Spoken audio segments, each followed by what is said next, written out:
Want to break free. I Yeah, love this. that's Queen. But that is Queen. What to make Exactly. free? This is two queers in a truck, and had to spread a little gayness on such a sad day. We'll get more into Yeah, that. no. Why today is so sad, but this is Wednesday, October 26th, and a Yeah.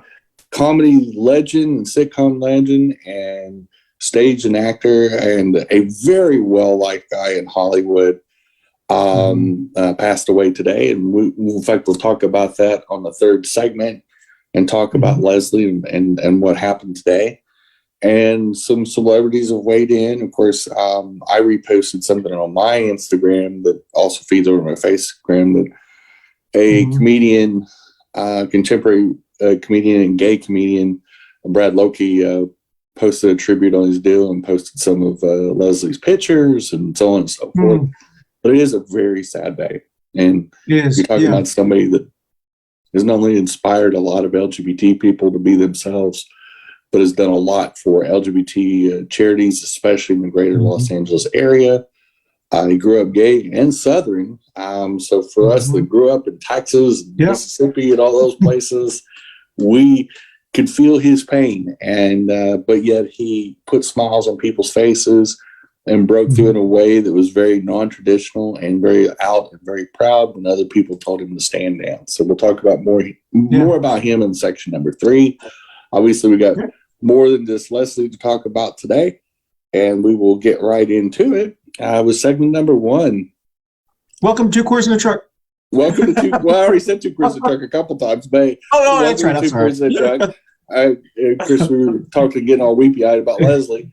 But getting close to that Christian fake cancel Christmas season. Fox News has already started mentioning it. A few LGBT comedians have commented today about it that I follow on the Twitter and already making fun of it. Of course, I jumped in on some of the funny posts and said, I'd rather have Festivus for the rest of us and Xmas all the way because it's part of the Marvel comic book series, I think, just like X-Men. And, it just it's one of those topics that's so damn funny, except for the fact that they're actually kind of serious about people actually trying to cancel Christmas. Like Christmas is the only holiday in fucking December when there's so many actual holidays like Hanukkah and Kwanzaa and so many other celebrations. And then, of course, non religious celebrations as well, because a lot of times that's the official start of winter. So there's so many, there's winter solstice celebrations and pagan celebrations and so many amazing times of the year, because for a lot of people, that was a time when, it's one of the shortest days of the year, December 21st. So you got the winter solstice, which is the opposite of the summer solstice. And there's just so many mysteries and, and celebrations and ancient traditions and modern traditions that Christmas is just a small part of it, and of course, white Europeans, they want everything to be white European and centric to that, and just get all butthurt just because we don't put, fake Jesus front and center on a fake birthday that never happened. Even if he was born, it wouldn't have been time of the year. If you just based it on how they described his birth in the Bible, it would have had to be in the fall harvest season, which would have been in September and October, and that it would actually have been impossible. But the Romans, of course, designated Christmas December 25th based on a winter solstice pagan holiday. And they said, hey, we'll just take this holiday and we'll make it Jesus' birthday. Just like everything else, it's manufactured around whatever white people want. But I just think it's ridiculous, and I don't know what your take is, but it's just it's one of these mini fake outrage. Oh, white Christians are the victims, and it just like taking away Christmas too. And I'm like, well, how can we take Christmas away from you? Exactly. Yeah. I mean, are we just a bunch of liberal Grinches putting on little green suits and going to their house? And scraping all their Christmas stuff up and then going up a chimney and disappearing with all their Christmas shit, Christmas spirit. Like, I mean, did anybody watch The Grinch? When the Grinch stole everything, it actually made all the Who's in Whoville come outside and actually be happier. Like, the material things is not what matters. So if we cancel all the material things of Christmas, wouldn't it just make it more special? They could actually be the victim and play the victim. So, I don't know. I think Dr. Seuss, they should read more some Dr. Seuss books and quit canceling books and banning books, because they actually read, they'd actually figure out how stupid they sound. But then again, hey, Jen, don't you think, and this is talking about almost every topic that we talk about, whether it's the MAGA Republicans, whether it's the evangelical Christians, when they say something, it's as if though they know how they've treated other people, and their fear is, yikes, I'm afraid paybacks are going to be hell. Yeah. And that's really what they're saying. They're saying is that we have made Christmas into this event that some families don't even invite their LGBTQ family member to the Christmas party. And for many young gay and lesbian and transgender individuals, it's a very sad time of year for them, because many of them don't have family to be around them like they did before. And what they should do is, if they don't want it stolen, make it more inclusive, make it about love and about, embracing, treating everybody with equality. When you make it so that way you treat other family members, of course that's not going to be great to them. Halloween has been always wonderful for me, is because there's no, I enjoy Halloween. I enjoy Thanksgiving too. I enjoy Christmas. That's more of kind of like the family kind of thing or whatever. But it's just, whenever they say those kind of things, it's almost that they're just admitting, you know what, we've treated y'all so shitty that we're afraid that you're going to get us back. Well, that's a big part of it. That's kind of the way I think. Yeah, I think that's why you hear these BS theories like white replacement theory and all these other, that somehow the brown people and the black people and the homosexuals and the trans testicles and all of us are just going to overrun them, and we're going to take away Christmas, we're going to take away Easter, take away all this stuff from them, and the world as they know it, this homophobic, xenophobic, wacko universe that should have never existed in the first place. Exactly. They never should have done the shit they did to so many people, is over. Because in that part, they are right. Those days need to be over. And the days of white people, especially white men, doing what they want when they want, doing heinous things to humanity, does need to stop. It's time to start really standing our ground and not saying that it's both sides are a problem. There's one side that's specific, and the white women who enable them. Yeah, like your best friend Laura Boebert. Oh yeah, she said this past weekend that women were vessels. Something like yes, exactly. Breeding stock. Yeah, I mean maybe you are. And that's a whole can of worms we don't even have time for. And our next topic is pay $300,000 over your lifetime and get zero out. That's the deal the Republicans have for us, as they plan on, when they win Congress back, is ending Social Security as we know it. And they don't want to incrementally phase it out. They want to just phase it out and just end it. Just end it cold friggin' turkey. And for anybody, this is not even a political statement. This is a common sense statement.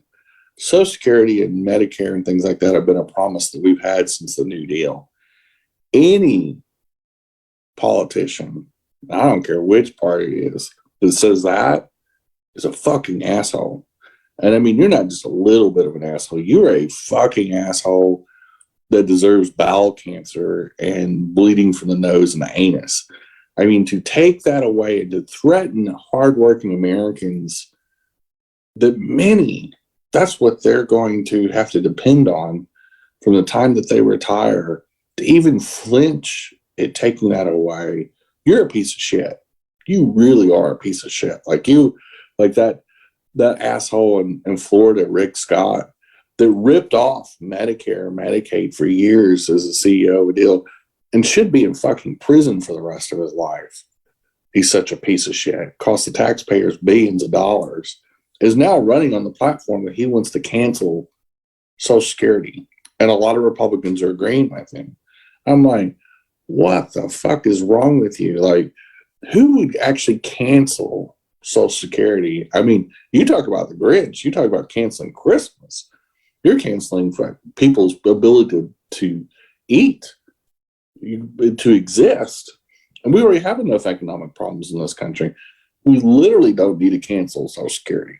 That is the cruelest, evilest political tactic that they're actually serious about. And honestly, everybody that's on Social Security needs to send him letters and blow up his office with phone calls and just harass this guy. Like, I mean, like nobody's business, because he's a freaking. It's several of them. It's several of them. Marjorie Taylor Greene's campaigning on it. Yeah. A lot of Ted Cruz, all of those MAGA people. Which tells you everything that the MAGAs and the Republicans actually believe in. What a cruel thing to do. Like, taking away abortion is cruel and all that, but you're talking about people that are retired maybe medically, like my ex. You're talking about people that Social Security is their major lifeline. Like, I can't even believe a politician. I mean, this is how far they've slid off the rails. That's not even all right. That's just insane fascism, extremism. That's literally political terrorism. It is a level of cruelty that they want to dangle or even mess with Social Security. To me, the moment if I was running against somebody that even suggested that, I'd go, okay, let's get real in this debate. You're a fucking wacko and an asshole. You are a fucking asshole of an epic kind to ever threaten shit like that. That is a promissory note that we all pay into. That's our fucking money. All the government's money is our fucking money. All the money in America is our fucking money. If anything, we should be increasing Social Security. We should be developing universal basic income. We should be making Elon Musk and all these people pay their fair share in taxes so we can fund infrastructure instead of letting them be deadbeats and grifters off our society. But we sure as fuck don't need to. The people that depend the most on Social Security and Medicare are typically people that retired at the poverty line. Hardworking Americans that work 2 or 3 jobs most of their life at a time. And many of them are Trump supporters. And they're stupid as fuck if they do. That's what's so crazy is when I heard this being said over the last couple of weeks, I'm like, you're talking about your own supporters. Yeah. I mean, a lot of these older white people who live in the country, in the rural areas and so forth, many of them live off the reason they live in the country because it's less expensive, and they a lot of them live in rent controlled apartments too, in rural areas, and they live in really basic squalor and poverty, and I don't think they know, or even I think when you get down to really, really poor people, that survival's their only thing. They don't realize Republicans are saying that. They probably don't have access to cable TV. They probably don't have access to the internet. These are people that think that the Republicans are just trying to fight against illegals and all the other xenophobic and homophobic stuff. But Republicans are being coy on how they're proposing this. They're saying we'll just review it every 5 years. I go, now, when you say review, you mean trying to kill every 5 years. So every 5 years, we're going to have to spend battling to save this, which is just one of the most ridiculous things ever. Because what they're going to do is they're going to dangle it out there and scare the dog shit out of people. You better vote for me or I'm not going to save Social Security. They're trying to create a problem that doesn't exist. So every 5 years in perpetuity is what Republicans are really trying to do, is to use two lifelines, Medicare and Social Security, for people that live in poverty is what they're trying to dangle out there. Let's be very real. They're not doing this to help anybody except themselves, and create something that's actually a platform, but shouldn't be messed with. You shouldn't touch that. If anything, it needs to be more funded, more funded, especially from the ultra wealthy that have more than enough to live on. It's just ridiculous. Companies like Amazon that make $8 billion a day in profits should be funding that. And don't need to privatize it. We don't need to tinker with it. But it's, to me, is just literally one of the cruelest things and one of the most cruelest political ploys I've ever seen in my lifetime. It really, really set me off. I honestly, I keep seeing people doubling down, and then the mainstream press, to their shame, is starting to act like it's an idea that actually has some merit. The press ought to have just moral outrage about this. There is no merit to this idea at all. But we are up against our first break, and we will be right back with our third segment of Two Queers in a Truck. Hey, everybody, you can catch us on your favorite audio podcast platform, Spotify, and all Apple Store, the Google machine, and whoever else does podcasts. We're on there. We broke in, and we're staying. So enjoy the Two Queers in a Truck on your favorite audio podcast platform. Thanks for listening or watching. Bye-bye. Happy Pride. And we are back. And, of course, this is the one we're going to talk about, Leslie Jordan. He was born in 1955 and passed away today, or actually Monday, 2022, October 24th. And he passed away at 67. They do believe that he had a medical emergency, and it was one of the reasons it was a one-car accident. They don't know what the cause of it is. Or, of course, obviously there hasn't been an autopsy or cause of death and secondary cause of death, obviously. But Leslie Jordan was a very well-loved actor and comedic actor that was on shows like groundbreaking shows like Will and Grace, and a bunch of other comedy sitcom. He was on stage. He was a stage actor as well. Also involved with a lot of LGBT charities, and was admired by a lot of people. In fact, several famous people have written about him today, including Dolly Parton weighed in on calling it a tragic loss, and well-loved. A comedian that I follow, that I've been following for years, Brad Loki, also read a very touching tribute about him because he personally knew Deal. In fact, I reposted it on my deal so people could read about it.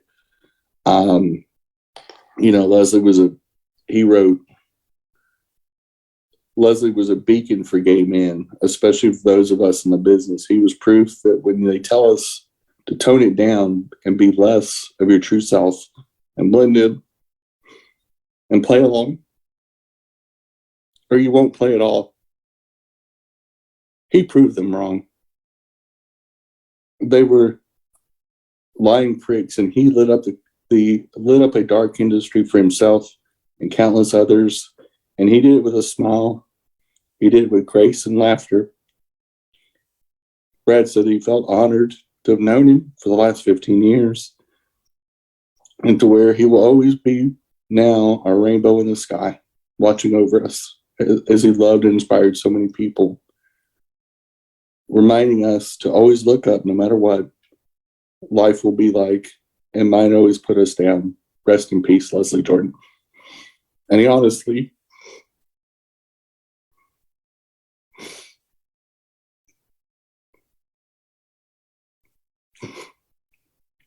was an inspiration to many of us, many times when many of us couldn't live an authentic life. We could see somebody that lived his truth, lived it out, and even though he was a little man, he stood so much taller than people twice his height, and just was a class act. He never punched down. He never was cruel. He was never mean. He did comedy the right way and was a true professional, and just probably a rarity in this world now. and knew he didn't have to put people down to get ahead.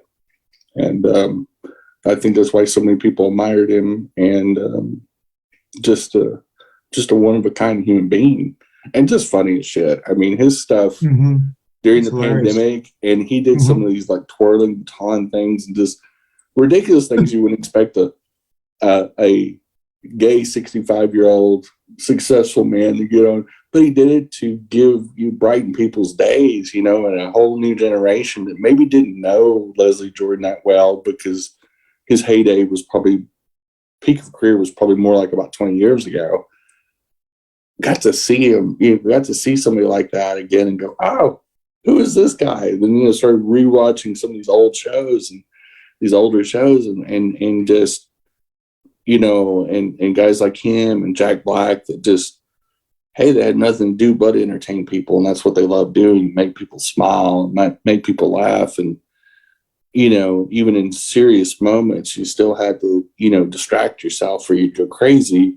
People like Leslie Jordan that didn't have to step up chose to. And so many times in his life, he did stand up for people, and he did stand up for our community, especially, and raised a lot of money for HIV research and distributing HIV medications all over the country, and was just a tireless advocate for LGBT human beings, and honestly was just well loved. And there wasn't anybody that knew him that didn't like him, and he lived a life that was worth living. And it's a sad day when you see somebody like that. It was. I actually, we were able to see, I've seen him twice. I saw him once in Dallas, and then once in, he did a one-man show.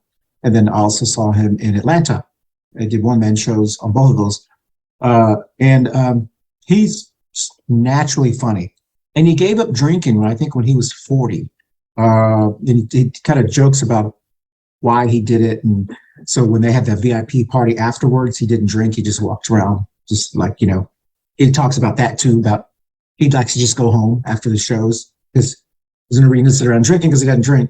So he was just naturally hilarious. It is just, so when he was on Will and Grace, I was in heaven because I had seen the movie Sordid Lives. Del Shore, the playwright, writer, producer from Texas, who wrote Southern Baptist Sissies, and his dad was a Southern Baptist preacher. They were really good friends. And so he was just hilarious. I mean, I don't know anybody else that I've ever seen that was just, you can tell he's just like naturally funny, like someone you'd want to hang around. Yeah. Yeah.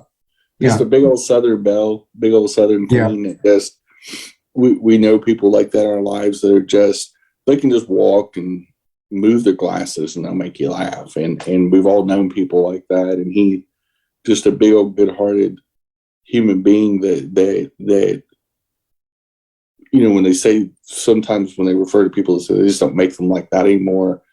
Leslie Jordan is one of those that you could clearly say that when you think about celebrities now, like Kanye West, that are spouting off anti-Semitic stuff, and just mouth breathers like that. The fact that they're in the same industry of entertainment is just unbelievable, because there's no comparison on how good of a person Leslie Jordan was and how big of a piece of trash Kanye is, and just spouting the just horrific things that he's saying. And it's, he just, I never got to see him on stage, and that would be one of those people I think that would have been just friggin' hilarious. But yeah, he did come out in 2010 that he had been they'd stopped drinking 13 years before that, but didn't actually make a big deal of it until 2010. So he'd actually been sober for 13 years, which is bizarre. But I think that's probably the Southerner. And a lot of times Southern people tend to keep secrets in, not talk about certain things. And I guess he finally just wanted to address it publicly because, probably for whatever reason, somebody maybe wrote an article on it and talked about his sobriety or something. But yes, I hope he rests well, and the world is a little darker because of that loss. The next topic is little Buckley Carlson got called out, which is Tucker's son. Tucker Carlson from the Fox News Network. And I use News Network. Tucker Carlson has a kid? Yeah, an adult child, a 25-year-old child. Oh, That I thought he was gay. Not that you couldn't have a kid being gay, but I thought he was. Yeah. All right. Yeah. Well, all right. Yeah. Whatever. I mean, maybe he doesn't like condoms like Herschel Walker, Yeah, that's right. So Tucker's son actually works for Congressman Jim Banks and got hired about 2 years ago as a former White House Trump intern, and got a job with Jim Banks as kind of a office worker, entry-level worker, and was getting paid about $40,000. And in less than 2 years, he rose from that to the chief of staff, basically, and now is making $130,000 a year. Mm-hmm. Yep. So somebody that was running against Jim Banks, if they do win the House, it's Jim Banks and this other Republican called Emmer. His last name is Emmer, and I don't know his full name. Lashed out. One of his staff members lashed out and called out that Jim Banks has Tucker Carlson's son on the payroll, and that he makes so much money, saying normally people that in that position would have years of experience before they'd be in a top job like that. And there's no way he should be making $130,000 a year at 25 years old, because he was just a college intern working for Trump right before that gig, just a little over 2.5 years ago. And they're calling foul. They're calling Tucker Carlson and his son snowflakes, and they're getting all lashed out. And so Tucker actually called the head of staff for Emmer that called this out and chewed him out and threatened him. And so it's Republican versus Republican, greedy bastard versus greedy bastard. And it's getting interesting as MAGAs are tearing apart at each other. But what, especially since we've heard about, Joe Biden's son and, the famous laptop and all this. And then lo and behold, one of the people that dog whistles about that all the time, and a whole bunch of other things about President Biden, his own son that used the influence and really pushed Jim Banks hard to promote this guy, unmerited, all of a sudden makes $130,000 a year and is only 25 years old and only has about 2.5 years of political experience. It was just an intern for Trump 2.5 years ago. And so it just, I always love how the alt-right and wackos like Tucker Carlson will just fixate on Hillary Clinton's emails, Joe Biden's son's laptop, this mysterious nebulous laptop that's never been seen. Like it's like a Where's Waldo type moment. And then the Republican snowflakes themselves are doing shit like that. They're the original snowflakes. Oh, they are. They're the only snowflakes. Democrats are tough as hell. We put up with so much shit and so much abuse. It get called commies and which if somebody calls me a commie, I don't really care. If that, I don't think you know what a socialist, aggressive, like it's insulting to us. I mean, like I know, okay, liberals, snowflakes. I just go. First of all, most Republicans and all MAGAs don't have any grasp of the English language. They really don't. They literally don't know the definitions of some of these words, because especially like socialism, communism, democracy, they don't understand the Constitution. They don't understand history. I don't even think sometimes they don't even lie about it. I just think they never got educated too. I think some are just that stupid. I think some of them really don't believe because the school they went to, or they got homeschooled or something, or went to some kind of freaky deaky swingers college like Liberty University, and they majored in pool boys, and I clearly never got an education, and believe that dinosaurs existed when Noah existed, and then the Great Flood wiped out literally. There's a lot of creationists that think that the Earth is only like 10,000 years old and all this crazy stuff, and so it's just it's just make up facts as you go. Just whatever suits your mood. We put the finger up in the air. Oh yeah, let's lie about the dinosaurs now. But it's so bizarro, and then it's really fun to watch Republicans go at Republicans, like our own, Maddie Cawthorn here in North Carolina, and just sit back and eat some popcorn, and you watch them just shred Madison Cawthorn that easily would have gotten reelected this year had they not torn them apart. And now you're seeing this with Tucker's son, and they were calling out Tucker's son, which really is going to hurt. If they do indeed take the House, it's going to really hurt Jim Reed's chance of getting in that third position, which was the intentionality. It was the intention, which I don't care, and I don't think they're necessarily going to take the House, but definitely shots fired before the election amongst themselves.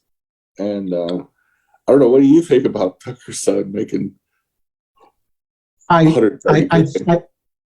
think it is you can't look at it any other way other than he obviously is benefiting from his name and his dad and who his dad is, because exactly like you said, a chief of staff for a congressional person or even a senator manages about 20 people.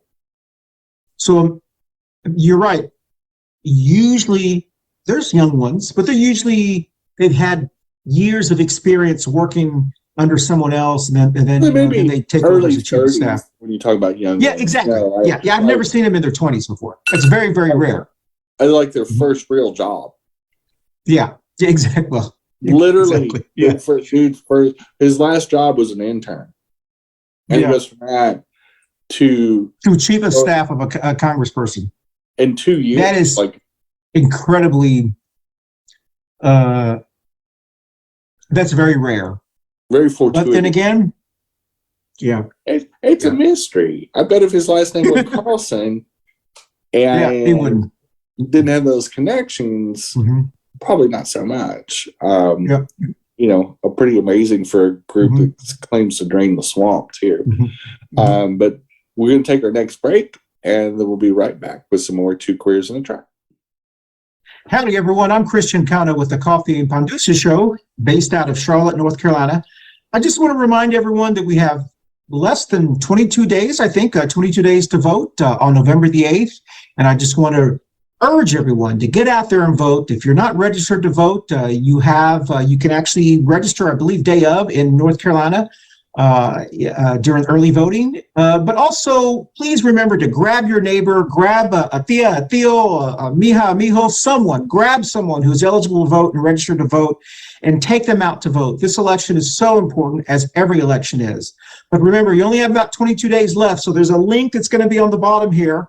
Follow that link if you need more information about getting out to vote. And once again, please get out to vote like your family's future depends on it, because our families do. Thank you. Get out to vote. And we are back. But yeah, I think it's a big old mystery that all of a sudden, and I was actually surprised. I didn't know that Tucker Carlson had kids either. Like I always thought he was down low gay. I couldn't, and two, I couldn't actually picture somebody procreating with him. That one. He's got that one. He's got that 80s preppy bro look. Yes, that's the look with his hair. That's the look that he's trying to maintain. And the people who watch this show are like that. They're Gen Xers. They remember the 80s. Yeah, and so But he just comes off. Honestly, I would never be surprised if he's not. I mean, he's. I don't know. I know this is going to sound terrible, Jenny, but I keep saying this. These, MAGA guys, Lindsey Graham, Ted Cruz, Tucker Carlson, all of these, even Dan Bishop, they're performative sissies. They're like sissies. Yeah, they're very sissy-ish. Oh, and man. I'm like, man, you're. Dude, you're gayer than me. I don't know how to say that. You know what I mean? It's like, but there's more flame. I'm like, I mean, they make us look butch. I mean, these guys are so over the top and oh, my vapors. And I'm so upset about Christmas. They make Leslie Jordan look butch. Yeah, I know. But, really, Jordan was a big old queen, but at least Leslie Jordan was funny as shit. And he even said he knew he was a big old sissy when he was growing up, and so he joked about it. He knew that was his personality because he was from the South and his accent and so forth. And so they are so like, I don't know. It's just weird. It's just a weird universe. It's you talk about the pot calling the kettle black, and are just so, I guess that's why they are so homophobic, because they don't want to be outed. Really important news that came out today, economic news. The deficit in this last year, which has been completely under Joe Biden's leadership, we cut the deficit by a record $1.4 trillion under Joe Biden's leadership. Yeah. Because of his economic plan. And I've noticed the media, and especially the Republicans, haven't said a fucking word about this. That they keep making up that we're going into a recession, even though there isn't any signs of a recession whatsoever. Jobs are still increasing, economy's still growing. It's like they're trying to wheel it into a recession when we don't even have a recession going on. There's no numbers, nothing from the last quarter has shown that we're in a recession. And yet, we also were successful in trimming the deficit by $1.4 trillion. And nobody, even the media, it's almost like the media really wants to take down Biden. Because how can that not be the biggest fucking news of the fall in a political season? That is for all the physical conservatives that are all talking about financial responsibility. How can you not be excited about that unless you're just a partisan piece of shit? And that should be said every fucking day till November 8th, is how Joe Biden did all this amazing work, and on top of it, in his spare time, cut the deficit, which he's directly responsible for by $1.4 trillion. The man has a plan. He's executing it to perfection, and he's bringing America back to actual greatness versus fake greatness like that shithead before him. And I mean, you just don't hear a peep. You hear fucking crickets. They haven't commented on it. They act like the news didn't even come out. And I just think it's surreal. I think it's very surreal. Well, they don't want, I mean, you're exactly right. I mean, their whole strategy is to make people afraid.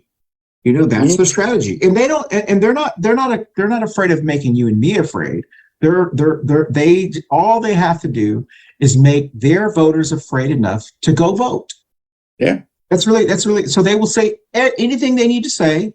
They're not going to talk about how gas prices are now going back down again. They're not going to talk about how we have record low unemployment right now. They're not going to talk about those things because that would not fear people. So it is harder. It's easier to make people afraid than it is to inspire people.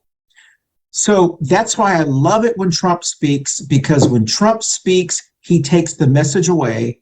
And then even people who say, I'm paying $1.25 for now a large Diet Coke at McDonald's instead of $1.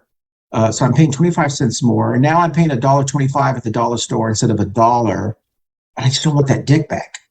Yeah. And so, and all my grandkids are working, all my kids are working, or at least if they want a job, they can find a job. There's jobs that are out there. I think this inflation thing is, there are people concerned about it. We're all concerned about it because you see you're paying a little bit more, but it's like someone else is suffering from it. If you're on a fixed income, yes, it is. It means that instead of buying 2 cups of coffee at Starbucks, you can only buy 1 cup of coffee at Starbucks. Yeah.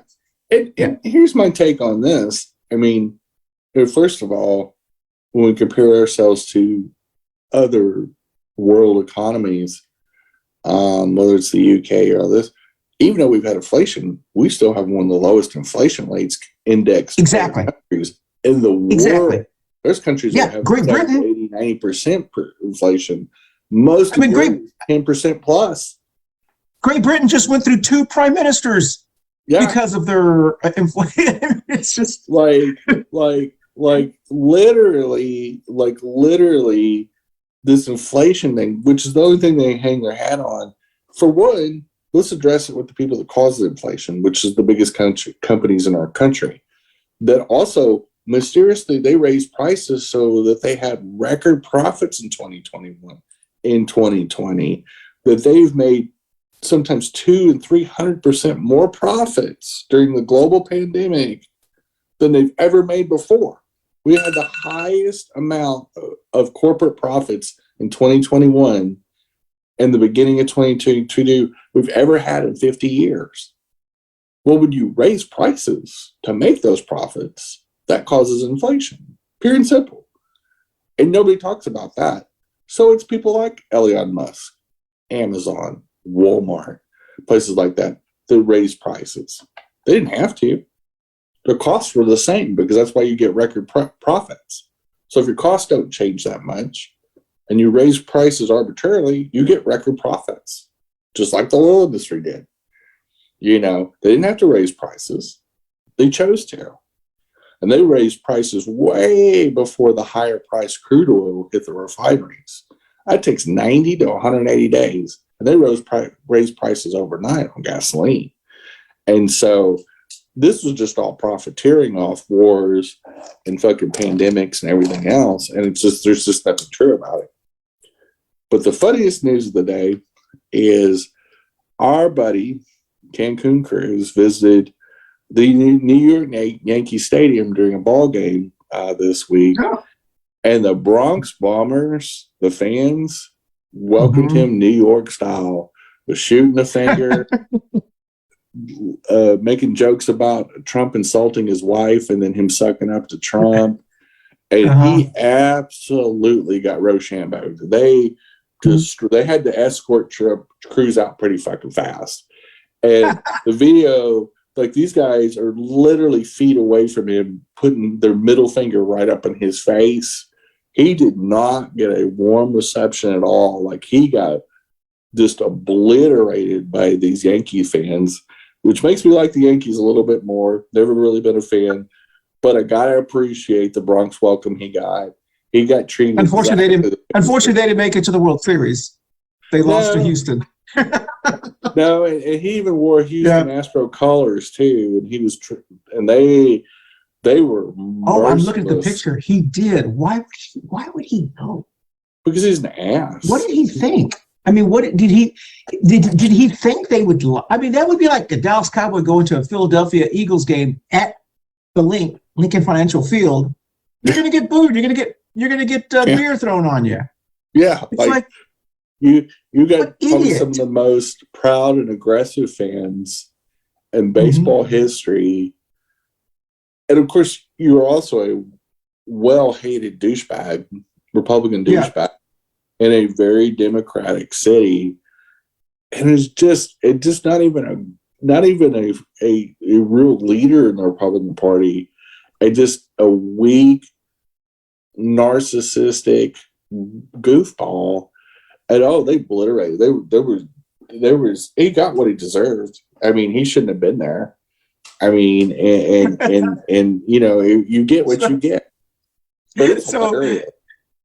So Jenny, I don't know if you saw this, but I looked this up, and yes, he was booed and heckled, and he was like on the second row or whatever. I don't know why he was there. I guess to support Houston. I'm not exactly sure. So apparently today, or Monday, when we tape this, he was doing an interview on The View, and he couldn't get through the interview because hecklers in the audience were heckling him. Because he's a clown. It's like this. Oh my gosh, that's classic. Which I think is great. They need to come after these kind of guys. People don't need to give Ted Cruz and these insurrectionists and these liars and thieves a free pass. Republicans need to get treated, especially politicians, need to get treated how fucking MAGAs and Proud Boys have been treating out. They need to be aggressive. They need to get in their face. They need to scare the crap out of them, like they've been doing to us, and trying to show pride parades and women's marches and these crazy preachers that are sitting there like jerking signs out of women's hands and so much more.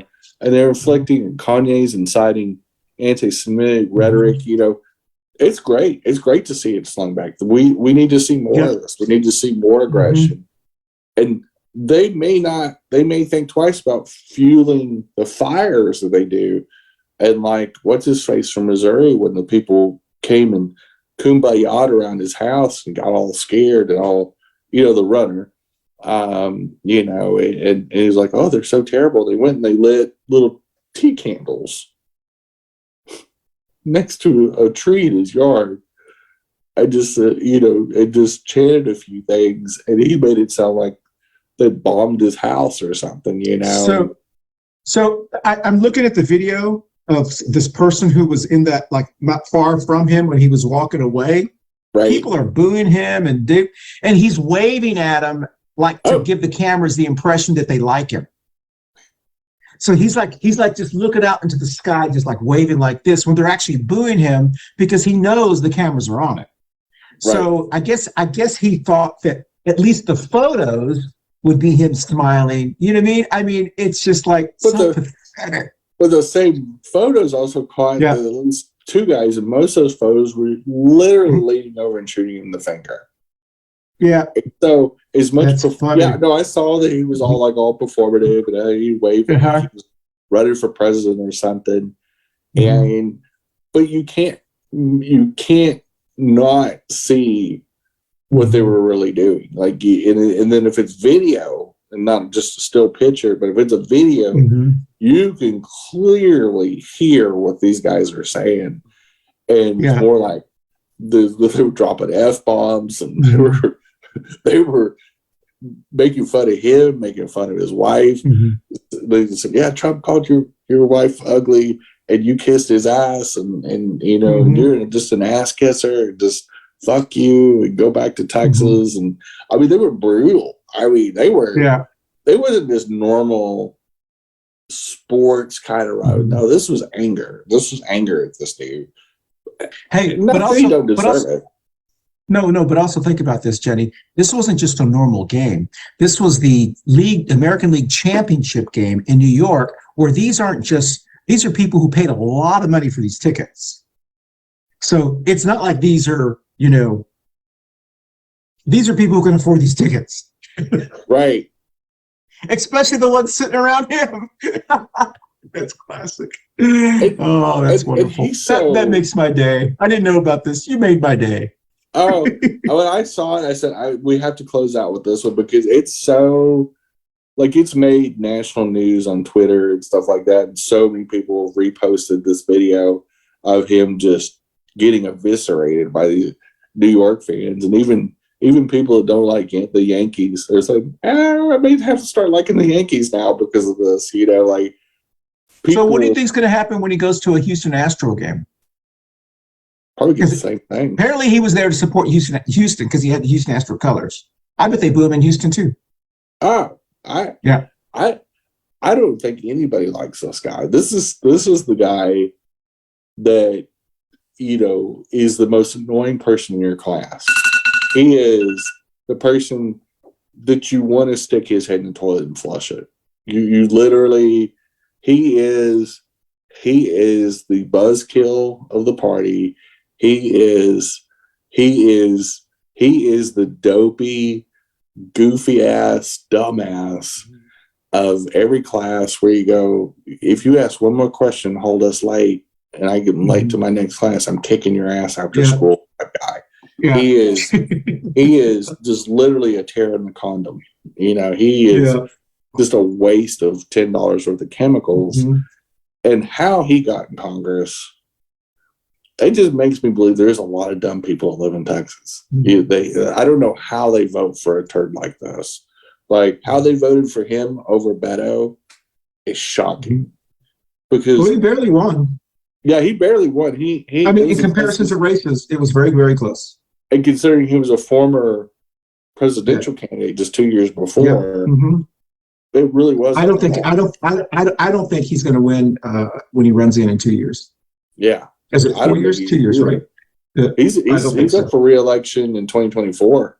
The next presidential. I don't think he can hold on to it.